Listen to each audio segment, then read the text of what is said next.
Hey everyone, welcome back to the Living in Maryland channel where we discuss all things living here in the great state of Maryland. So I am sitting in my office, can't believe that 2026 is right around the corner and that we are already wrapping up 2025. So just wanted to give you a quick market update on what we are seeing here as we approach the end of 2025. The market has definitely been slowing down.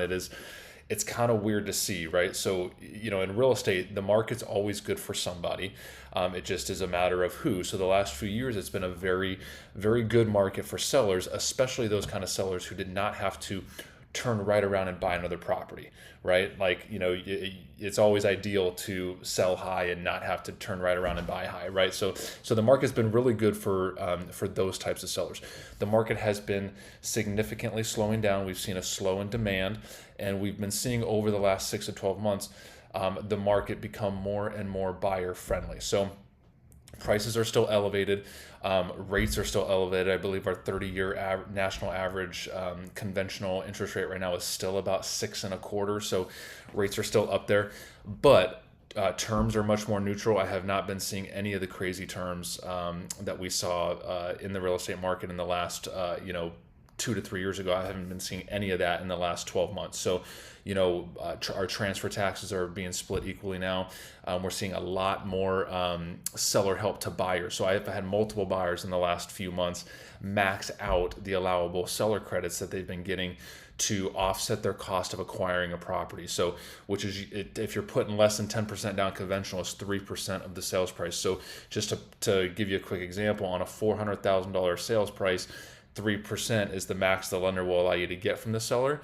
That's $12,000, and I've had a few buyers, get that from sellers to put towards their closing costs. So if you're a buyer, terms and conditions are much more neutral and have stabilized, and the opportunity to get these kind of seller credits has been much more. There's been much more of an opportunity than in the recent years past. So, we're just kind of, and this is a slow thing. This has been slowly happening over the last 12 to 18 months, where we've now at this point where we're seeing, a lot more of that. So I would say, when I'm reflecting on kind of where we're at right now, that's the biggest thing that stands out, is just how the market has really settled down, and how it's becoming more buyer friendly. And like I said, prices are still up, interest rates are still up, but when it comes to overall terms and conditions, this is where we're seeing buyers have a lot more opportunity than we've seen, since the COVID boom of mid to late 2020. So